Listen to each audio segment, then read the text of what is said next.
Well, welcome to Smart Contract Fundamentals, designing your first app. So let me go ahead and get going here. Russ Festino, developer advocate over at Algorand. And what do I need to know to build my first DApp or uh, decentralized application? What are the tools, you might ask? What's the technology I'm using? And how to create transactions from smart contracts. This is also an important thing to be able to do. And what is an AVM anyway? And we'll talk about that as well today, and how to debug a smart contract, and can I build dApps with JavaScript. So we'll do all this and more, including how to get started here. The rest of the agenda is as follows. We're going to cover the Algorand virtual machine, or the AVM, and also the application binary interface and PyTeal and Teal as well. We're going to show you how to debug smart contracts too, and we're going to end with talking about Reach, a great tool for developing dApps as well. So first and foremost, to get started with, go out to the developer portal at developer.algorand.org and drill into the smart contracts and dApp section, and a really nice explanation on what is a dApp, and then going to build with Python as well. And basically a dApp is decentralized. It runs on the blockchain and it is deployed to the blockchain. So since the blockchain is decentralized, the dApps are then decentralized as well. So the way to get going, of course, like we mentioned yesterday, this is for those that weren't able to attend it, basically get going with the GitHub and Sandbox. And so clone the Sandbox GitHub repo, and then get your Docker installed, and you're up and running with Sandbox. So that provides a testing node that you can utilize in all your applications very, very easily. Now, getting into smart contracts, basically smart contracts is on-chain global and local storage. This could be used for escrow accounts, on-chain dApps as well. You can combine these with other Algorand technologies, including atomic transfers and Algorand assets. And then we have Teal. Teal is the transaction execution approval language. It's assembly-like language, as well as then PyTeal will go ahead and compile out to that Teal source as well. So you can use Python to do that as well. In terms of the smart contracts, then, at a high level, you have an application transaction where the contract logic and data is read from the ledger to determine pass or fail. So if it passes, it will be true. If it fails, false, and it won't sign it. Contract can write the global and local values to the ledger. So the global ones will be available to the entire blockchain, and local will be at the account level. The contract can also initiate new transactions too, which is a fairly recent enhancement. So that's really a nice thing too, being able to do that right from smart contracts. So how about AVM? So like we said, it's a Algorand virtual machine. The consensus network observes when a smart contract app calls a transaction, and then it sends it to the execution environment. And the execution environment is commonly known as a VM, or a virtual machine. So it's a runtime, basically, within the consensus protocol, and runs on every node. And what does it mean? Well, AVM contains a stack engine that evaluates the smart contract and smart signatures, program logic, and once it's evaluated against the transactions that they're called with. And then either include that transaction in the next block or discard it altogether if execution fails. And some more information on the AVM there as a link at the bottom. I will have a link to this deck I'll provide at the end of the session here today too, with all of these slides. Features, you've got ability to do functions and looping and back jumps and recursion, all with the AVM code. Also enables fee-free transactions via transaction groups. I know something like that is always being looked for or asked about by many of our customers and developers. So send algos and ASAs directly as well. You can do that right from AVM, and control escrow accounts. Pool smart contract execution and opcode budget. Provide inner transactions where you can set up many properties of a transaction and then go ahead and execute it. And then contract to contract calls, as well as ABI, or application binary interface, which is very cool, that it facilitates you to really create components more or less, and be able to have developers know how to use those components through some of the interfaces that are exposed. And I actually have a demo on that showing you a little bit. Atomic Composer, very key, being able to build code through the Atomic Composers, and we'll show you that too in the code today. There's a great article Jason wrote up on our dev portal, contract calls, and ABI come to Algorand. So take a look at that out on our dev portal under the article section. Getting into global state, we have and local state. This is the makeup of a DApp. We have basically the approval program, which has the bulk of the logic in it, and then a clear program when you're done. And then we'll see here the teal program is written on each, and the approval program then could write out global state to the entire blockchain or local state at the account level as well. So an escrow account example here might be to set up the escrow account, when you're you might need escrow accounts for various reasons, like, everything from crowdfunding to, a lot of other type of solutions. You kind of need to have a escrow at some point to, fund the contract, right? And so it can do its thing. So this will go ahead and deploy it and send it out to the blockchain through the AVM, the smart contract. And this will provide the programmer with a unique ID, which also there's code. You can get the actual Algorand address for that particular contract as well. And then this will facilitate using, ASAs and crypto and accounts all through the smart contract.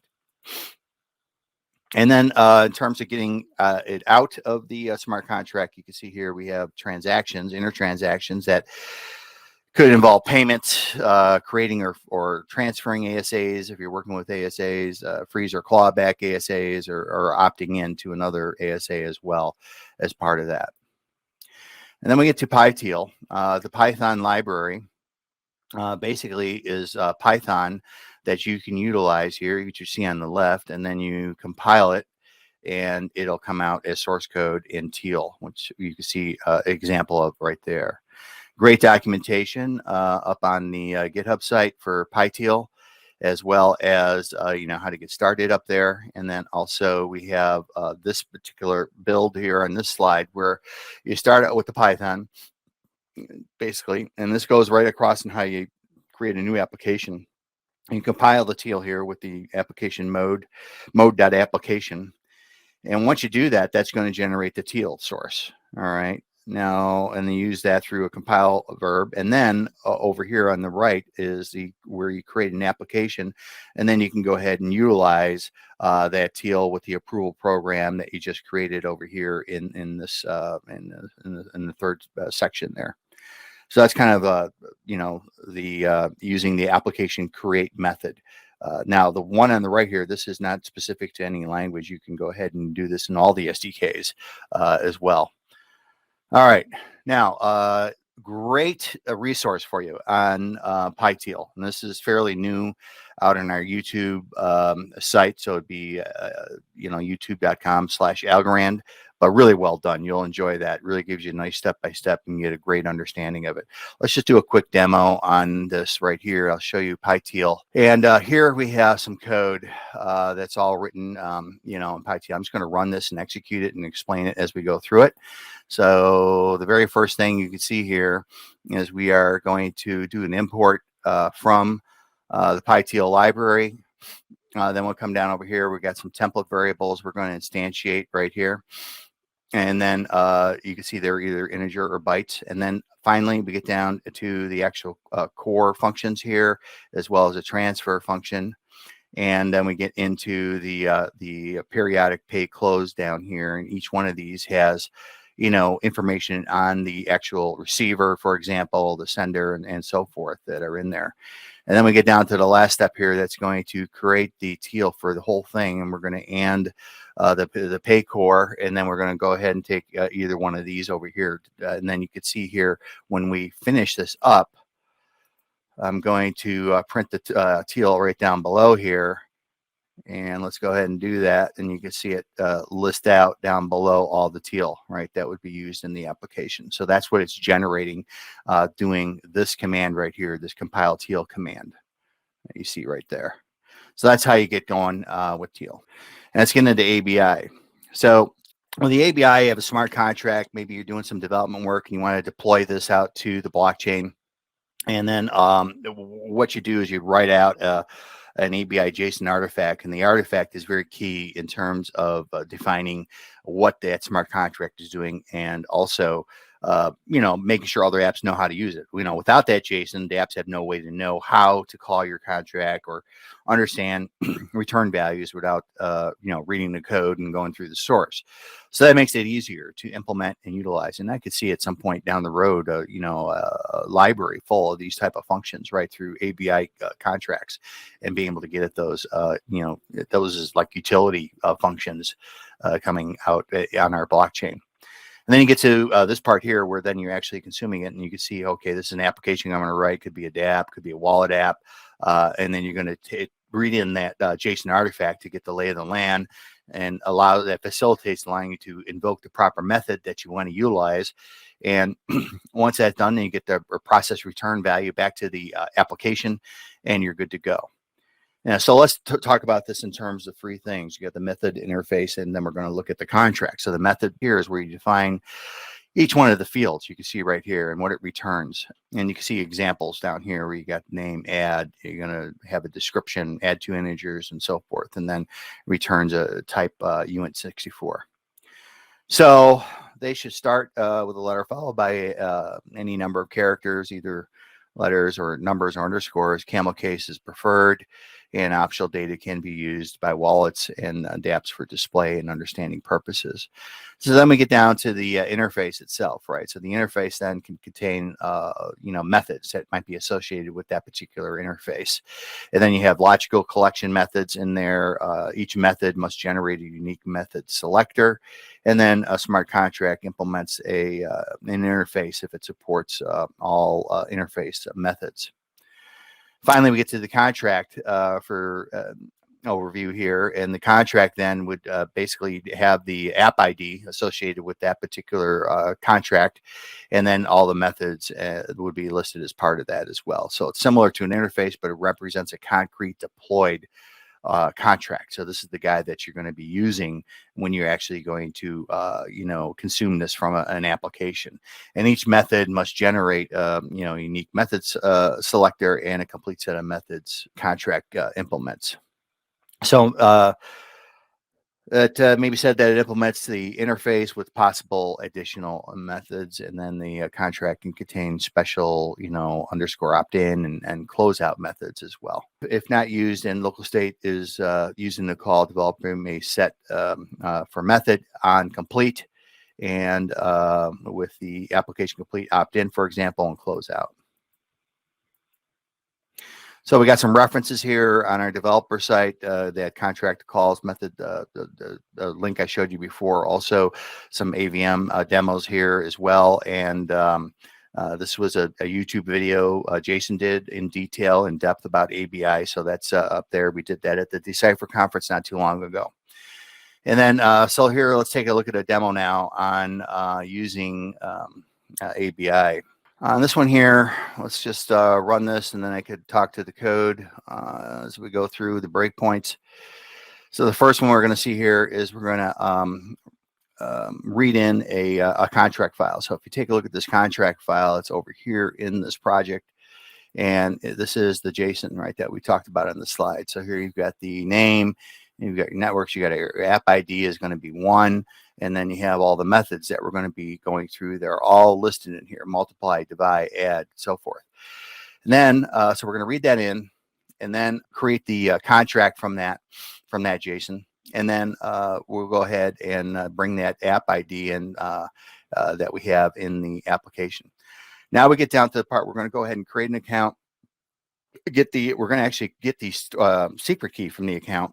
And then we're going to provide a new action transaction signer object with that secret key. And then we can sign transactions that you'll see in a minute. Then we got the atomic transaction composer that we had mentioned on the slide. So now we're going to create this object here called comp, and off of that, we're going to do all these add method calls to add those in. Now there's also add transaction as well, and a few other methods and properties you can see listed there. So this is going to take as a parameter, the app ID is going to have the get method name that we saw in the contract, like add. You come over here, you've got the signer object, right, that we pass in to do our signing. These are the arguments for the application. So the first one here, we're going to add 1 and 1. So we're going to see a 2 result from that when we go to display the response at the end. 3 minus 1, this will be, 2 and so forth, right? So those are all our math functions. The next call here is going to do a reverse lookup. So we've got this, phrase here that's backwards, and we're going to see this go ahead and reverse those strings in the output at the end as well. Now here we go. We had a transaction with signer. So here we're going to pass that signer object in here and do a regular transaction right here. And we're going to pass in arguments that we have, as well as the TXN that we create right here with the transaction signer. And then the next step here is the ability to, provide many different arguments in there. And this will specify how many when we get that display. It should be 2 on that one. And then here we're going to go ahead and do a method call for get the minimum balance for a particular account, right? So there's the logic there. And here we go. We got the go ahead and concatenate the strings. And now we get down to the results. So now we're going to execute that atomic transaction composer, which we've loaded full. So now we should start seeing results down below, where you can see here, I'm going to prompt the first value, adding those 2 to 2. And then we had the second one, we're going to subtract the 2, and the value is 2. And then we come out for all the other tests that we had, where we reverse the text here, as well as right there. So it's successfully reversed. And then you go ahead and see the other results from these transactions that we had up above with the amount. And then this string is joined. There's a concatenation one as well. So that's some good information there on doing the ABI. And hats off to Ben and our team writing that demo. It's really, really cool, and provides you some great information. There's a nice README file, by the way, in all these to get these set up. Very good step by step. So, you bring the sandbox up in dev mode. Dev mode is a really cool mode. It only generates blocks when you do a transaction, rather than keep spinning up blocks all the time. So it's a little bit more efficient, and very, very cool to utilize. So, and he's got some scripts in there and so forth that you can utilize to get set up. So just want to show you that. All right, this is the call I talked about. When you have the application ID and you want to go ahead and get the address, there's a SDK call now to do that in each of the languages. So it shows how to do in Java, JavaScript, Python, and Go. Now, how about debugging? So if I want to debug a Teal program, 3 things are needed: the accounts, the signed transaction, and the approval program source. And these 3 to combine together to recreate a dry run request. And then you can start using debugging with Teal. And so then you can see the debug. This is actually the debug, the dry run request. You see a sample what that file actually looks like. It's just a JSON file. All right, and we're going to end up using Chrome Inspect here as well, and this will allow us to step right through with the debugger. So let's take a look at this in a debugging demo. All right, and this is in the hackathon repo under Algorand DevRel, and you can see here we've got a program that we're going to run here that will do some logging. It's going to log, and in doing so, we're also going to create that file that we need for debugging, right? This dry run MSVP. And so what we want to do here, let's go ahead and run this program, and I'll talk to the stepping points as we go through this. Come back in here, and then I'm going to go ahead and sign this in a pooled group. And then we got the step to go ahead and write the dry run method. So let's step into that and see what's involved here. So we're going to go ahead and take the teal that we generated in the application. So that's going to be in the approval teal, right? That's going to be this file right here that we got generated from.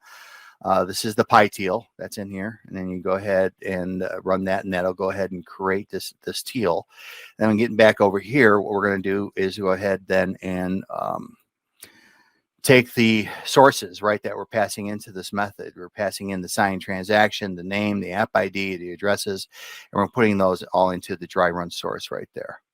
So this will go ahead and get that all set up. And then finally, we're going to go ahead and get the account info, and then create the dry run request from that with the transaction, the sources, the apps, and the accounts. And then now we're going to write that out to the directory, and that's what we're going to use for debugging. So I'm just going to go ahead and let this guy run its way through. And this is 99 bottles of beer on the wall. So you should see some song lyrics come out, right? So that was all done. If you looked at the top of the teal, that's where we got all of the logging concatenations in sequence right there. So you didn't know you were going to sing 99 bottles of beer on a wall today, did you? Okay. So now let's go ahead and take a look at what we're going to do the debugging with. So go ahead and change my directory here. And then we're going to do the teal debug, which is a command line utility. And let's put that in here. And so you can see teal debug, and then we got the approval teal, and then the dry run. They're all falling in the line there. So now let's go out to the Chrome debugger, and let's go ahead and inspect that. And this should bring up the code, and there's the code that was generated. I already got a breakpoint set here, so you can go right over to the breakpoint. You can see information on the right as we're stepping through, including logging information right there. And so I'm just going to step over each one of these lines and go right through it. And you can see now the sender gets fired up in the global transaction there. And then also we've got, other logic that's executing here. And then on completion, we're going to go ahead and pop off one off the queue for the lyrics of the song. And as this goes through, then you can actually see a lot of the information here that's available with the accounts that are being used and everything else. So this is very valuable when you are going to create applications and you want to kind of test them out. And then you can come right down. You can see you get subroutines in here as well that get called, and then provide information back out to the application. All right, so let's go ahead and continue that, and then that completes with a success. And I just want to make you aware, there's a lot of Algorand requests for comments that have been evolving. If you're not aware of them, go out to the GitHub for Algorand Foundation under ARCs and look at the issues. And there's a lot of different issues that are out there, or different standards that are being proposed. Everything, from how to do NFTs to, a lot of standards are out there. How do you integrate IPFS, all that sort of thing. So a lot of good discussion, and it's a great resource as well. I want to point your attention to. All right, so let's talk about Reach next. And Reach provides a great way to develop dApps. It's a programming language, and the back end programming language is very JavaScript like, and the front end could be in any language: Python, Java, JavaScript, Go. There's an RPC component, remote procedure call, that will go ahead and use endpoints for that for any one of those languages. So very nice architecture. The compiler outputs any change just for the configuration change, mathematically guarantees safety, and outputs the entire application, not just the smart contract. That's important, especially when it goes to try to mathematically guarantee the safety. It'll deploy it, it launches the appropriate node, and you got the ability to run test simulation as well. So I had mentioned the front end and back end. Let's talk about this a little bit more. So the back end is the JavaScript like Reach code. And this is what will generate and deploy and interact with the front end, the functions that you have in the front end. It's a solution implementation. It defines the front end interfaces, and it defines the participants, who's going to be involved in this particular contract. And then you got verify and commitment, really, really important piece to the equation with Reach. Many times in the past, you know, when blockchain technology was evolving and smart contracts first came out, there was you had to be really careful when you developed a contract, because you could easily have a hole in it. For example, let's say I create an escrow account with 1,000 algos, and I do a process. And the idea is that escrow account's got to be used up completely by the time this contract gets done. That money's got to go somewhere. So if I only use like 700 of those 1,000, there's 300 that are left on the table that can never be accessed again because there's no private key available. That was generated in the contract, right, to be able to do that. So this is the type of thing this really helps out with, and this is a really great tool for doing, just for that reason alone, being able to do all that commitment and verification logic. The front end, this is really your blockchain specific code. So this would be like getting an account, running the contract, and then you have the ability to compile it here and run it and reach out to the Elgram blockchain. I mentioned RPC. So the top example here is where is local, right? This is where you're just going to be using the standard library, instantiating it, and then using that library like std.lib to parse the currency.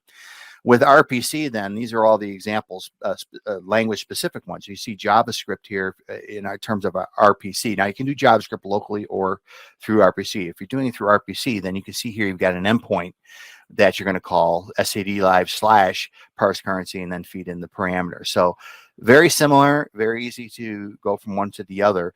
And I got examples here that you can see in Python and Go as well. So let's go ahead and do a demo here.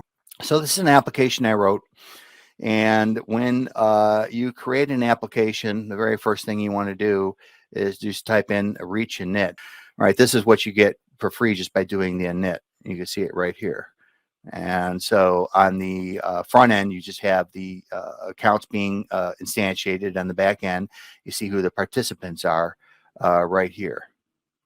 All right, and then that'll evolve to where you define the interface, and then this is a Mora game where you shoot fingers out with an opponent, and you have to guess the total between the two. So if you take a look at the backend code here now, this is where we start looking at the functions, where we have the fingers. We're going to go ahead and grab the number of fingers each participant is going to be throwing, and we're going to grab a guess that each participant is going to be guessing as to the total number. This is the winning number, and then what's the outcome that's going to happen, who's going to be the winner.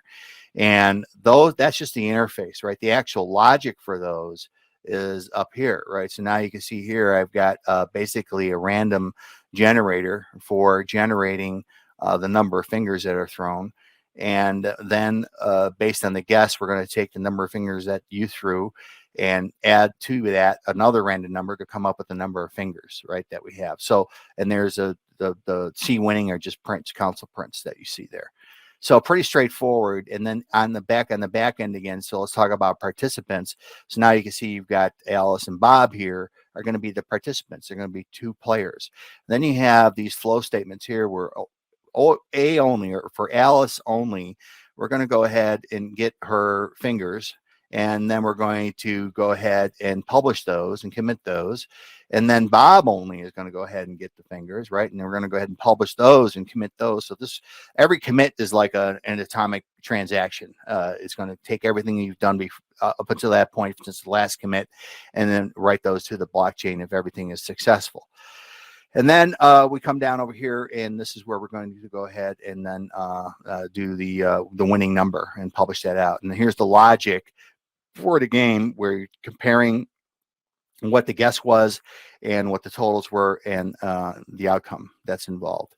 So that's the basics of the game, and there's no looping, you notice in here. It just does one run. So what I'm going to show you is the one that's fully built out here, and this is going to, we're going to go ahead and run this, and then we'll take a look at a few more new pieces of code. So let's go ahead. Run. Now it's going to run this program. It's going to verify everything is correct. We're not going to be losing any funds in the contract.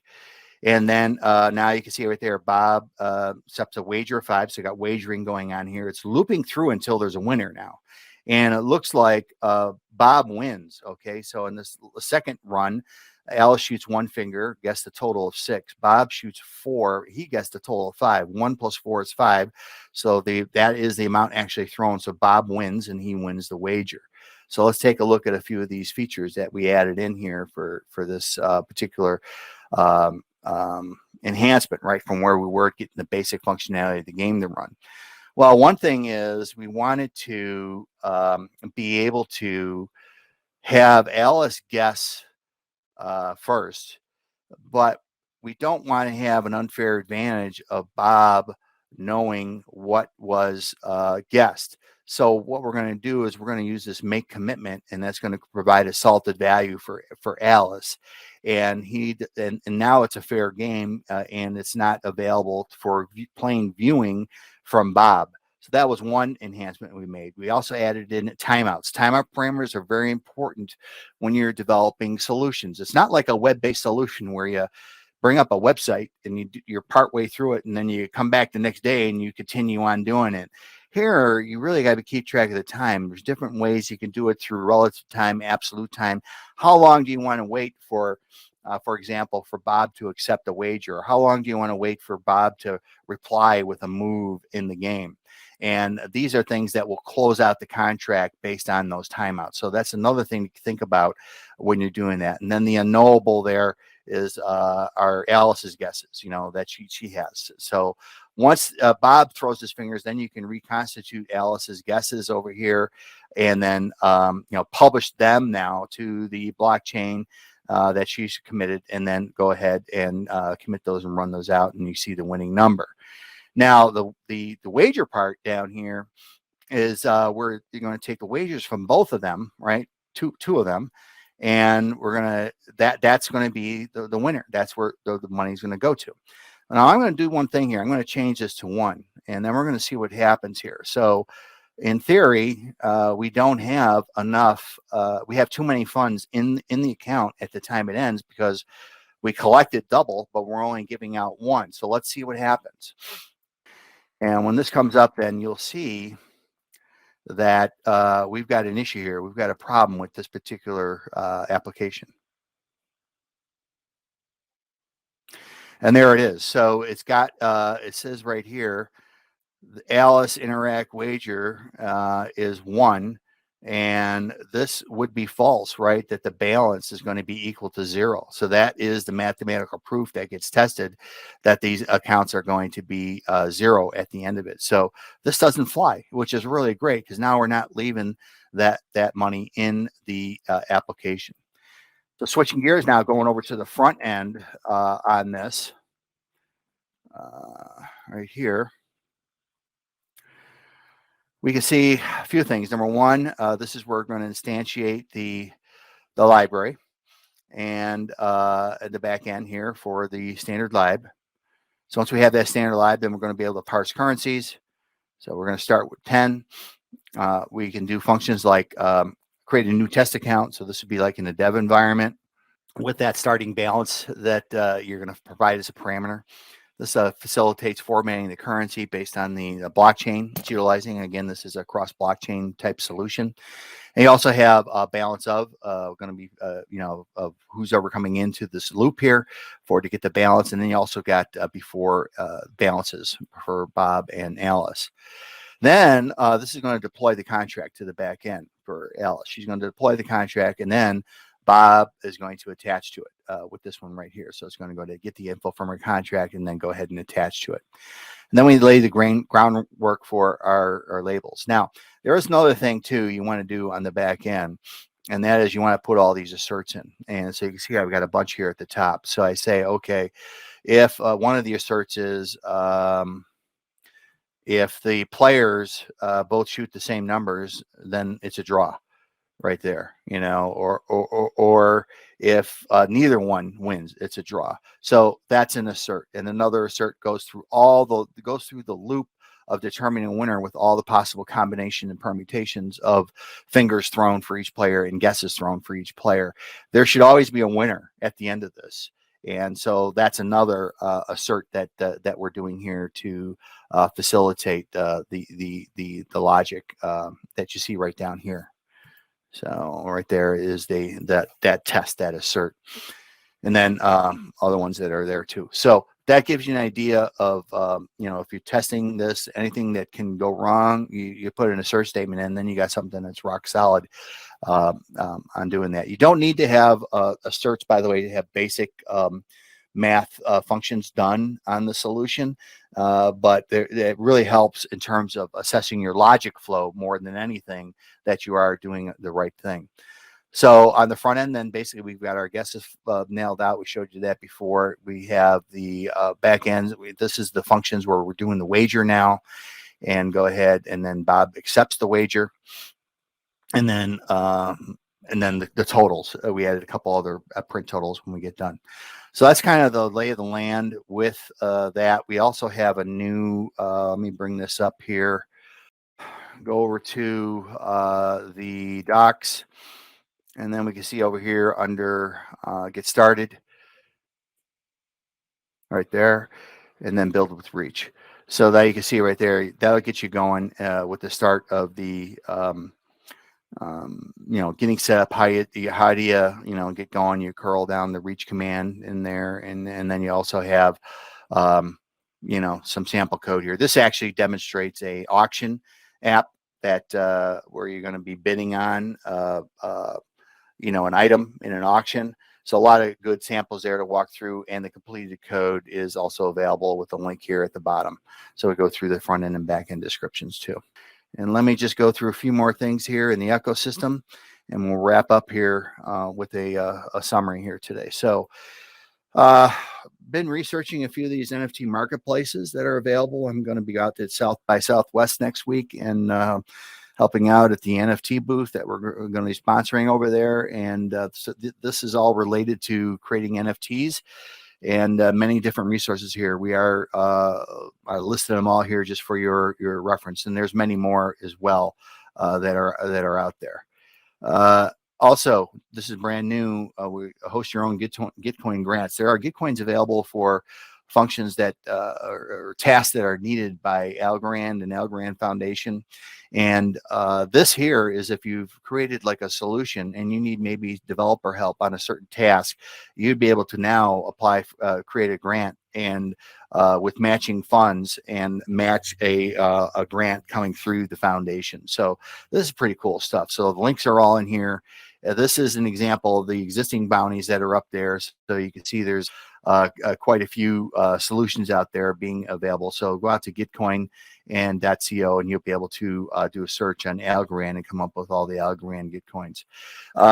We got a new dev Twitter, AlgoDeb, so make sure you go out and follow that. We also host Twitter Spaces on that quite often. Geez, we had almost 1,000 people on the last one. It was just phenomenal. Great community that's being built. I did want to share these couple slides one more time today. If you do wish to create tutorial solutions or articles yourself, you can contribute that, and there's a bounty out there for doing that as well. And you can earn yourself a little money, but there's a new contribute button there on the right. I wanted to point your attention to. Similarly, if you create a solution or a tool, you can submit the project on the tools page of the developer portal. So this is all under the ecosystem projects. And grant programs available through the foundation. Again, the foundation is responsible for token economics. Algorand Inc., which Jason and I work for, is really responsible for technology and all the engineering with the blockchain, and a lot of the SDKs that are supported. Great ambassador program. Contact Stephen at algorand.foundation if you're interested in doing that. Every couple of weeks, we do a dev office hours as well.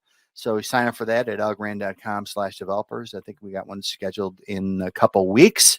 That would be, let's take a look here and see what we got. Well, we're down over here. So by the way, I want to bring up this page for a reason. Not only do you sign up for it here, but if you look down over here on, there's one for March 22nd, decentralized launchpad for early stage projects. Then you have, come down over here, you can see all of the past videos that are listed up here on this page. The looks, there it is right there. So there's one coming in for Tiny Man, for example, we had out on the show. There's one on Reach and Teal that we did not too far back. So, and finally, this is the thing you really want to do is you do want to join our Discord server. This is really the greatest thing.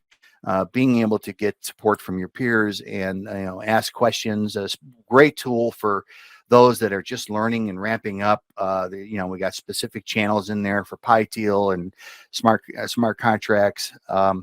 And all the SDKs, for example, a lot of, I think we're up to 28,000 members, something like that. It's really just growing like gangbusters. And there's the dev portal that we showed you here. All right. So in summary, then today, basically getting started, we showed you basically to go out to the dev portal. A lot of great content for if you're brand new to creating contracts or even brand new to Algorand. We step you through doing your first transaction, by the way, and we have links in those to Replets where you just hit the run button. You don't have to set up anything, and it just runs right through, and you can set breakpoints and all that. So it's pretty cool. And then we started talking about PyTeal. I showed you the compile function to generate the teal from Python. More languages are in the works from what I hear on that. I know Frank is working on one for C#, and then there's a few more that are in the works as well.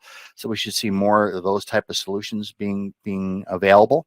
Then we dove into ABI, a very fascinating new feature that just came out with AVM 1.1, being able to componentize your contracts and make them usable with a lot more ease by others without having to have them look through all the code in the contract.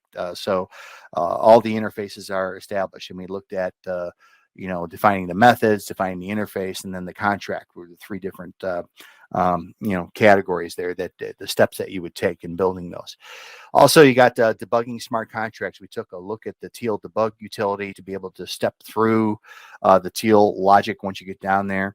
And then really a whole different approach to building dApps with Reach, really focusing on the business logic. It generates, by the way, behind the scenes, the Teal that you'd be using in these contracts, but it generates an entire dApp and does facilitate things like verification, as I demonstrated.